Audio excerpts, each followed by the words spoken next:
మన్ గాత్ 5.4 లక్ష్యం భారతదేశపు ధైర్యవంతులు మరియు శౌర్య అవార్డు గ్రహీతల కథలు పంచుకోవడం ద్వారా విద్యార్థులలో దేశభక్తి మరియు పౌర చైతన్యాన్ని ప్రేరేపించడం.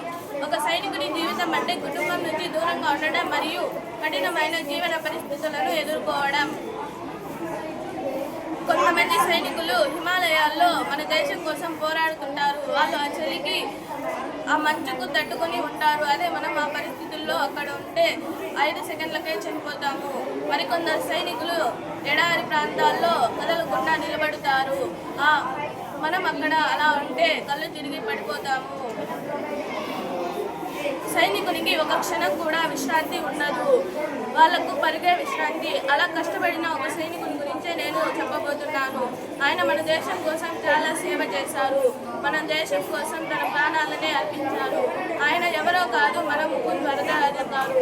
ముకుంద్ వరదరాజన్ గారు ఏప్రిల్ 12, 1923 జన్మించారు. ఆయన చిన్నతనం నుంచే సైన్యంలో చేరాలనే కోరిక బలంగా ఉండేది. ఆయన చెన్నైలో సైన్యంలో చేరడానికి శిక్షణ పొందారు.